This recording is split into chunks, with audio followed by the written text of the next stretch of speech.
مرد طلاق دینا نہیں چاہتا، عورت طلاق لینے پر مصر ہے، نہیں ہمیں طلاق چاہیے، ہمیں نہیں رہنا ہے تیرے پاس۔ مان لیجئے بہت سا شرابی جواری آدمی ہے، عورت نہیں رہنا چاہتی ہے اور آدمی اس کو طلاق نہیں دینا چاہتا، نہیں ہم نہیں دیں گے، ہم نہیں دیں گے۔ ایسی صورت میں عورت خلا لیتی ہے۔ خلا یہ ہوتا ہے کہ قاضی کو بٹھائے گی یا 4-5 آدمی کو بٹھائے گی اور کہے گی کہ مجھے اس کے ساتھ نہیں رہنا ہے، آپ لوگ گواہ رہیے، میں خلا لے رہی ہوں، یہ طلاق نہیں دے رہا ہے، لہٰذا وہ قاضی نکاح فسخ کر دے گا اور وہ عورت اب آزاد ہو گئی۔ آدمی چاہے طلاق دے یا نہ دے، عورت خلا لے لی ہے، اب یہ آزاد ہو چکی ہے، لیکن اس کے باوجود اس کو 1 پیریڈ، ایک حیض تک رکنا پڑے گا، وہ دوسری شادی نہیں کر سکتی ہے جب تک کہ اس کو ایک پیریڈ نہیں آ جاتا ہے۔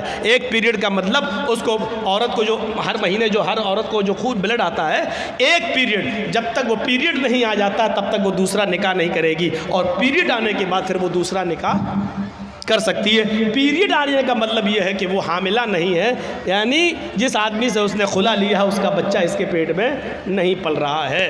اب سوچئے اسلام نے کتنی باؤنڈیشن لگائی ہے کہ آپ کے پیٹ میں پلنے والے بچے کو اس کے اصلی باپ کا نام ملے، وہ بچہ جب باہر آئے تو اپنی نسبت اپنے اصلی باپ کی طرف کر سکے۔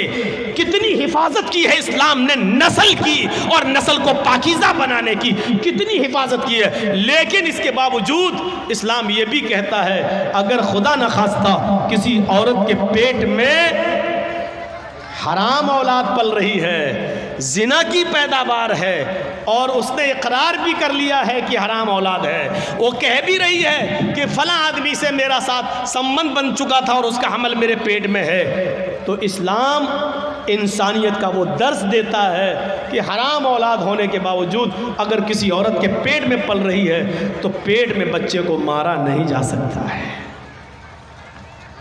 اگر اسلامی قانون کہیں ہے اور زناکار کی سزا پتھروں سے مار کے مار ڈالنا ہے، لیکن اگر وہاں یہ پتا چل جائے کہ اس عورت کے پیٹ میں بچہ ہے، اگرچہ ناجائز ہے، اگرچہ حرام ہے، تو اسلامی ملک بھی اس عورت کو سزا نہیں دے سکتا جب تک کہ بچہ پیدا نہ ہو جائے، کیونکہ غلطی اس کی ماں کی ہے، اس بچے کی نہیں جو پیٹ میں پل رہا ہے۔ غور کیجئے اسلام حرام اولاد کو بھی مارنے کی اجازت نہیں دیتا ہے۔ جو عورتیں اپنے پیٹ میں حلال بچوں کو گرا دیتی ہیں ان کو اپنے بارے میں سوچنا چاہیے، کل قیامت کے دن یہ بچہ جس کو تم نے گرایا ہے اپنے پیٹ سے، قیامت کے دن یہ بچہ اپنے ماں کی پستان اور اپنے ماں کی چھاتیوں سے لٹکا ہوا آئے گا۔ جاء یوم القیامت ومعلق بین صدیہا، وہ بچہ قیامت کے دن اس حال میں آئے گا کہ معلق بین صدیہا، اپنے ماں کی دونوں پستان سے لٹکا ہوا ہوگا، اپنی ماں کی پستان سے دودھ چوس رہا ہوگا، اور اللہ کہے گا اے اس ماں کی پستان سے دودھ چوسنے والے بچے، کیا تیری کوئی شکایت ہے؟ کیا تو کچھ بولنا چاہتا ہے؟ کیا تجھے اپنے رب سے کچھ کہنا ہے؟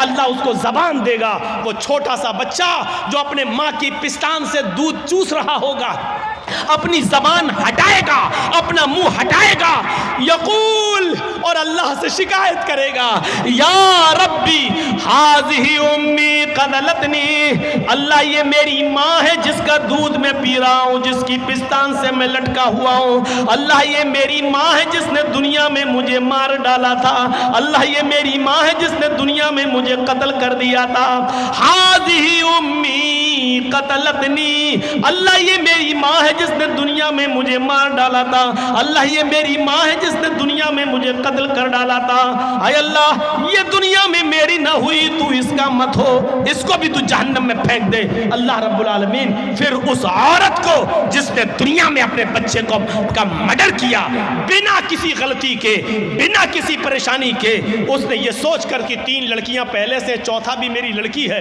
الٹرا ساؤنڈ میں چیک کرانے کے بعد پتا چلا لڑکی ہے، نہیں ہمیں نہیں چاہیے، اور ایبورشن کرا دیا، گرا دیا، قیامت کے دن اس عورت کو جہنم میں پھینک دیا جائے گا، اور وہ بچہ اپنی ماں کو خود جہنم میں لے جانے کا سبب بنے گا کہ نہیں اللہ اس نے دنیا میں مجھے مار ڈالا تھا۔ اسلام تو حرام اور ناجائز اولاد بھی گرانے کی اجازت نہیں دیتا ہے۔ یہ انسانیت کا احترام ہے، انسانیت کا احترام۔ اسلام میں بہت جہاں تھوڑا بہت مسئلہ ہارڈ لگتا ہے وہیں آسانی بھی پیدا ہوتی ہے۔ مان لیجئے رمضان کا مہینہ اور 20 روزے گزر چکے ہیں.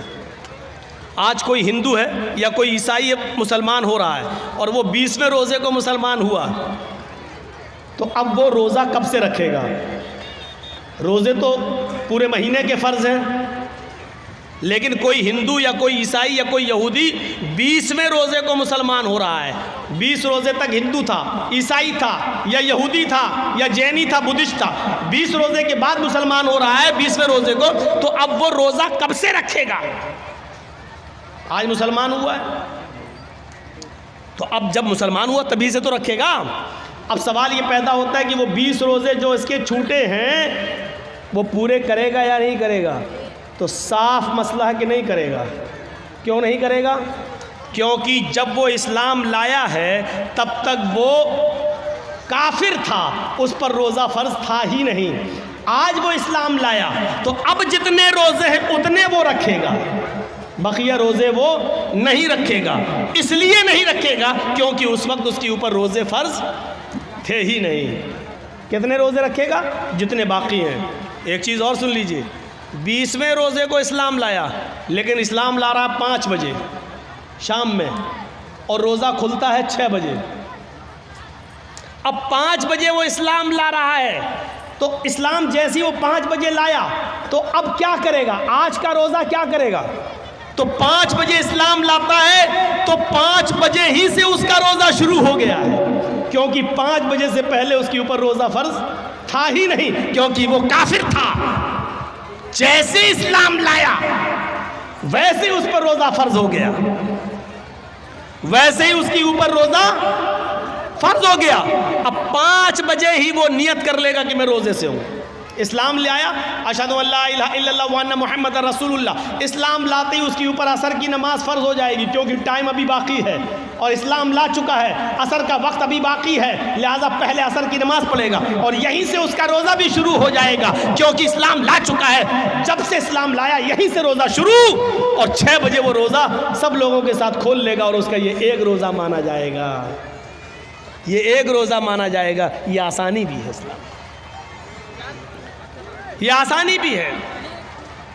اسلام مشکل نہیں ہے، لوگوں نے اس کو مشکل بنا دیا ہے. کیا وہ لوگ صحابہ نمازیں نہیں پڑھتے تھے؟ کیا وہ روزے نہیں رکھتے تھے؟ مشکل بنا دیا ہے. فجر میں نہیں اٹھ پا رہے ہیں صاحب، کیوں؟ اب رات میں 1 بجے جرجی صاحب کو ٹائم ملے گا، 3 بجے تک جلسہ چلے گا، پھر آدمی یہاں سے جائے گا، تھوڑی دیر کمر سیدھی کرے گا، فجر میں اٹھے گا؟ نہیں اٹھ پائے گا. کلیئر ہے؟ لیکن یاد رکھیے مولانا جرجیز کا جلسہ، اور اس جلسے میں 2:30 بجے 3 بجے تک جاگ لینا، اور اس جاگ لینے کے بعد صبح فجر کی نماز میں نہ آنا، یہ دلیل نہیں ہے اس بات کی کہ آپ کا جلسہ کامیاب ہو گیا ہے، یا یہ عذر نہیں ہوگا کہ میں جلسہ سننے کی وجہ سے رات میں جاگ لیا اس لیے فجر میں ہم نہیں اٹھ پائے. جلسہ کرانا فرض نہیں تھا، فجر کی نماز پڑھنا فرض تھا. آپ نے ایک فرض کو چھوڑا اس کام کے لیے جو آپ کے اوپر فرض ہی نہیں تھا. میرے بھائیوں، یہاں سے یہ میسج لے کے اٹھیے گا، یہ پیغام لے کے اٹھیے گا، یہ تصور لے کے اٹھیے گا.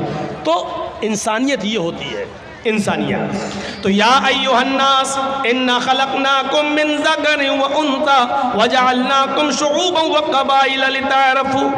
تم کو ہم نے ایک مرد اور ایک عورت سے پیدا کیا ہے، تم سب آپس میں بھائی ہو، تم آپس میں ایک ہی باپ کے اور ایک ہی ماں کے بیٹے ہو، تمہارا باپ ایک ہے، تمہاری ماں ایک ہے. اچھا ایک چیز اور بتائیے، غور سے سننا. ہم مسلمان ہیں، یہ ہندو ہے، ہم دونوں کا جھگڑا ہوا ہے. اب کورٹ میں گئے تو جج صاحب بیٹھے ہیں، اگر مسلمان ہیں تو ان کا دل چاہتا ہے کہ ہم مسلمان کی طرف تھوڑا سا جھکاؤ کر دیں، ہندو ہے تو وہ چاہتا ہے تھوڑا سا ہندو کی طرف جھکاؤ کر دیں. یہ ہوتا ہے، یہ ہوتا ہے. قرآن نے انسانیت، یہاں پر انسانیت کو فروغ دیا ہے، انسانیت کو بڑھاوا دیا ہے، اور کہا اگر تم سچے مسلمان ہو تو فیصلہ کرتے وقت نہ قوم دیکھو گے، نہ برادری دیکھو گے، نہ ذات دیکھو گے، نہ مذہب دیکھو گے، حکم وَلَا يَجْرِمَنَّكُمْ شَنَآنُ قَوْمٍ عَلَىٰ أَلَّا تَعْدِلُوا اعْدِلُوا هُوَ أَقْرَبُ لِلتَّقْوَىٰ۔ بھائی جس کو جانا ہو ابھی اٹھ کے چلے جاؤ یار، کیوں بار بار اٹھ رہے ہو؟ بہت ڈسٹرب ہوتا ہے ہم کو سامنے۔ لا یجرمنکم شنآن قوم، آئے مسلمانوں، کسی قوم کی دشمنی، کسی مذہب کی دشمنی تمہیں اس بات پر مجبور نہ کر دے کہ تم سچا فیصلہ نہ کر سکو، ان کے ساتھ انصاف نہ کر سکو، ایسا نہیں ہونا چاہیے۔ اعدلوا، ہر حال میں سچا فیصلہ کرنا، چاہے وہ مسلمان کے خلاف جائے، چاہے وہ ہندو کے خلاف جائے، عیسائی کے خلاف جائے، تمہارے اپنے خلاف جائے، تمہارے اپنے بیٹے کے خلاف جائے، تمہاری اپنی اولاد کے خلاف جائے۔ اچھا آپ کے ہاں